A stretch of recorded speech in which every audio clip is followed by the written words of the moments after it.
কাদিম আল্লাহ ব্যতীত যদি কোথাও করতে তাহলে আপনি জাহান্নামে যাবেন। নাউজুবিল্লাহ। নাউজুবিল্লাহ।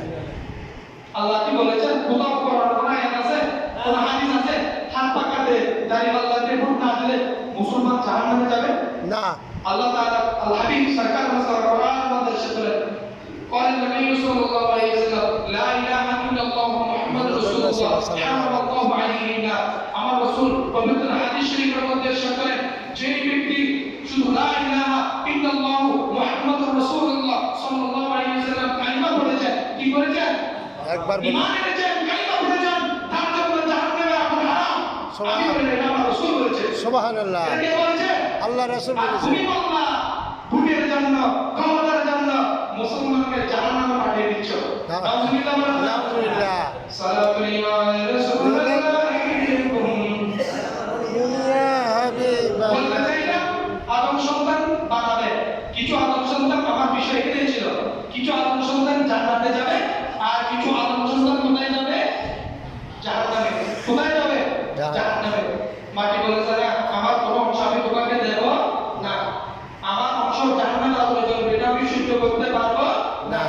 তখন হযরত জিবরাইল আলাইহিস সালাম আল্লাহ দরবারে মাটির এই উজরটুকু পেশ করলেন। তখন আল্লাহ তাআলা জিবরাইলকে পাঠিয়ে ইসরাফিল আলাইহিস সালামকে বললেন, হে ইসরাফিল তুমি গিয়ে কিছু মাটি নিয়ে আসো। আমি এলাদা করেছি, আমি আমার ইচ্ছা হয়েছে আমি জমিনে আমার প্রতিনিধি বানাবো, জমিনে আমরা কি বানাবো? প্রতিনিধি বানাবো। ইসরাফিল আলাইহিস সালাম এসে যখন মাটি দিতে চাইলেন, মাটি সেম কথাই বলল, আমার কোনো অংশ আমি আপনাকে দেব না, কারণ আদম সন্তান দুই ভাগে বিভক্ত। কয় ভাগে বিভক্ত? জান্নাতি দল, জাহান্নামী দল। বিসমিল্লাহির রহমানির রহিম। লা ইয়াসতাবি আসহাবুন নার ওয়া আসহাবুল জান্নাহ। একটি রয়েছে জান্নাতি দল, জাহান্নামী দল এক নয়, আমি দেব না। ইসরাফিল বলে আল্লাহ এরপর মিকাইল আলাইহিস সালামকে পাঠালেন জমিন থেকে মাটি নেওয়ার জন্য। মিকাইল আলাইহিস সালামকে কি কথা বললেন? আমার কোনো মাটির অংশ আমি দেব না। মানব সন্তান গুনাহ করবে, নেক আমল করবে, যে গুনাহ করবে সে জাহান্নামে যাবে বাবা। যে মূর্তি পূজায় যাবে সে কোথায় যাবে? জাহান্নামে। যে মূর্তির সামনে কাবা, মূর্তির উচ্চকিত কাবার কাছে সে কোথায় যাবে? জাহান্নামে। জাহান্নামে যাবে, আমি দেব না। তাহলে জিবরাইল পারে নাই, ইসরাফিল পারে নাই, মিকাইল আলাইহিস সালাম পারে নাই। এরপর আল্লাহ তাআলা চতুর্থ নম্বরে হযরত আজরাইল আলাইহিস সালামকে নির্বাচিত করেন। হে আজরাইল আমি মানুষ বানানোর ইচ্ছা পোষণ করেছি, তুমি কি করো? জমিন থেকে কিছু মাটি নিয়ে আসো।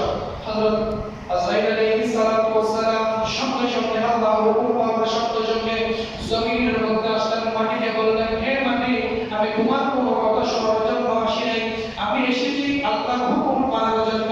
আমি এসেছি কার হুকুম পালনের জন্য? আল্লাহর হুকুম পালন করার জন্য। আমি তোমার ওই মাটি থেকে বিশেষ একটি অংশ আল্লাহর হুকুমে আল্লাহর কাছে নিয়ে যাব। তখন মাটি হযরত আজরাইল আলাইহিস সালামকে বললেন, হ্যাঁ তুমি যখন আল্লাহর হুকুম পালন করার জন্য এসেছো তুমি জমিন থেকে মাটি নিয়ে যেতে পারো, তবে তুমি আজরাইল আলাইহিস সালামকে আমার সাথে ওয়াদা করতে হবে আমার কাছ থেকে যে মাটি তুমি নিয়ে যাচ্ছ ওই মাটি আবার তোমাকে আমার কাছে ফেরত দিতে হবে। সুবহানাল্লাহ। ওই মাটি আবার আমাকে কি করতে হবে? ফেরত দিতে হবে। হযরত আজরাইল আলাইহিস সালাম মাটির সাথে এগ্রিমেন্ট করলেন, হ্যাঁ হ্যাঁ হ্যাঁ অবশ্যই তোমার যে অংশের মাটি আমি তোমার কাছ থেকে নিচ্ছি ওই অংশের মাটি আমি তোমার কাছেই ফেরত দিব। সুবহানাল্লাহ। ফেরত দিব। এটা বলার পর আল্লাহ তাআলার কাছে গিয়ে মাটির কথা, মাটির আবেগের কথা, মাটির চাহিদার কথা বললেন। মাটির ওই চাহিদার কথা শুনে আল্লাহ তাআলা সঙ্গে সঙ্গে হযরত আজরাইল আলাইহিস সালামকে সমস্ত মানুষের জীবন কেড়ে নেওয়ার জন্য নির্বাচিত করে দিলেন। উচ্চ আওয়াজ দিয়ে বলুন সুবহানাল্লাহ। পৃথিবীতে যত প্রাণী মারা যাবে সবগুলো প্রাণীর জাত কবজ করবেন তিনি কে? আজরাইল আলাইহিস সালাম। এখানে একটা ছোট্ট মাসালা কথা বলি।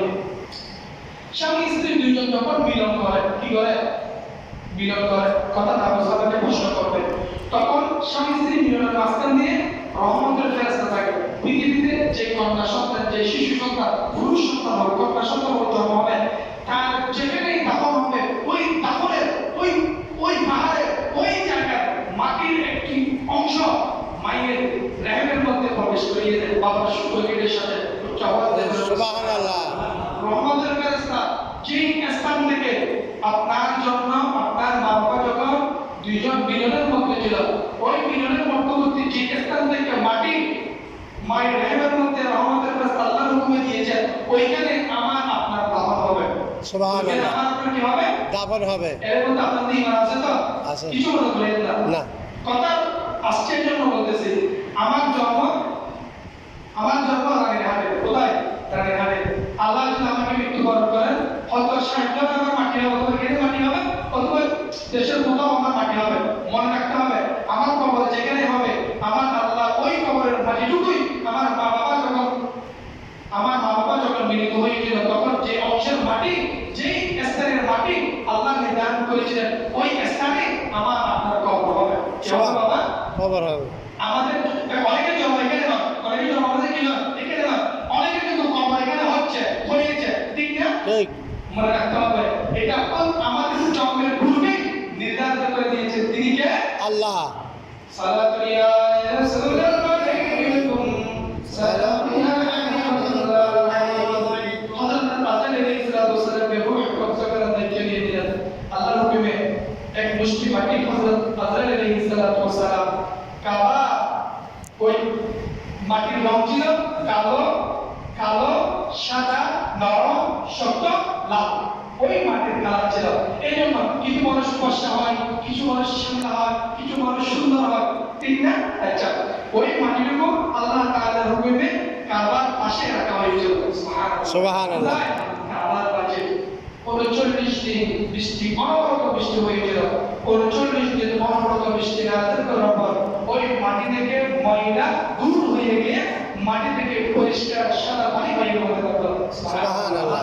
সাদা পানি যখন বাইরে হতে লাগলো আল্লাহর হুকুমে 40 দিনের মাথায় আল্লাহ তাআলা 40 দিন বৃষ্টি পূর্ণ করার পর দেখা গেল ওই মাটি থেকে যখন সাদা পানি বেরিয়ে হচ্ছে সেটাকে আল্লাহ তাআলা কায়া তৈরি করে কায়া মানে কি বুঝেন দেহ কায়া মানে আপনি ওই দেহ কায়া মানে মানুষের দেহ বুঝেন কায়া তৈরি করে আল্লাহ তাআলা কাবার পাশে শুকনোর জন্য দিয়ে দিলেন আপনার ময়দানে শুকনোর জন্য দিয়ে দিলেন বাবা আমাদের বইটা হ্যাঁ বাবা আদমের। বাবা আমাদের বইটা যখন দিয়ে দিলেন সেখানে মধ্যে রূহ প্রবেশ করলেন রূহ বলল ও আল্লাহ এখানে তো অন্ধকার এখানে কি অন্ধকার এটা বলার সঙ্গে সঙ্গে আল্লাহ তাআলা সেখানে নূরে মুস্তাফা প্রবেশ করে দিলেন সুবহানাল্লাহ।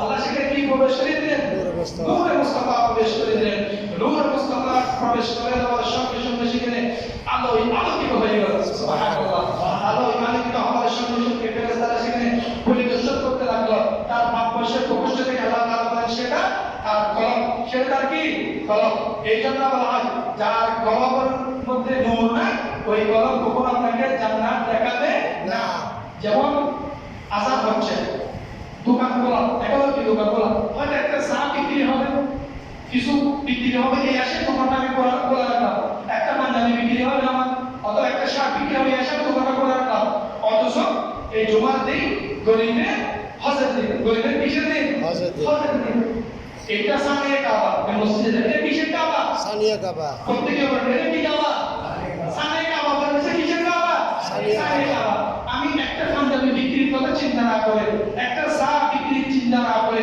কিছু বিক্রির কথা মাথায় না রেখে আমি যদি আসারের 20 মিনিট আগে 15 মিনিট আগে আধা ঘন্টা আগে আমার দোকানটা বন্ধ করে দিয়ে রহমতের রিজিকের আশা করবো কার কাছ থেকে আল্লাহ বলেন কার কাছ থেকে আপনি অবৈধভাবে টাকা ইনকাম করেছেন যেটা প্রয়োজন নেই সেটাই আপনি ইনকাম করেছেন 1 টাকার টাকা যদি আপনার 10 টাকা চলে যায় ওই টাকাকে আপনার জন্য কল্যাণ হলো ওই টাকা আপনার জন্য বিপদ হলো ওই টাকা আপনার জন্য কি বিপদ জুমার আগে 15 মিনিট আগে 10 মিনিট আগে আমি তো মুসলমান আমাকে মসজিদে যেতে হবে কোথায় যেতে হবে সামনে কাবায় উপস্থিত হতে হবে আল্লাহর সামনে উপস্থিত হতে হবে আমি আমার দোকানটা একটু বন্ধ করে দিই আমার দোকানটা আমি কি করে দিই বন্ধ করে দিই দোকানটা বন্ধ করেছি কার জন্য আল্লাহর জন্য। জুড়ে বলেন কার জন্য আল্লাহর জন্য। যিনি নিরাপত্তা দিবেন তিনি কে আল্লাহ। যিনি রিজিক দিবেন তিনি কে আল্লাহ। যিনি সুস্থ রাখবেন তিনি কে আল্লাহ। যিনি বরকত দিবেন তিনি কে আল্লাহ। যিনি আমার সকল বালা মুসিবত দূর করে দিবেন আমাকে বালা মুসিবত থেকে নিরাপদে রাখবেন তিনি কে আল্লাহ। আল্লাহ যদি আমাকে এতগুলো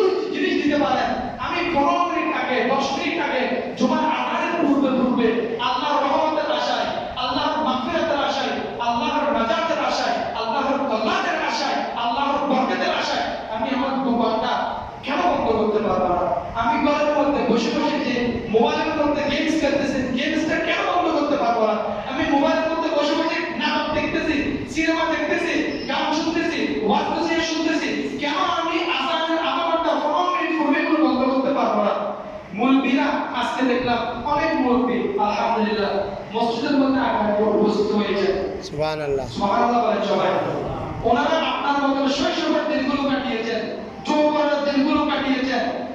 এখন বৃদ্ধ বয়সে এসে তারা বুঝতে পারলেন শৈশবেও যা করেছি ভুল করেছি।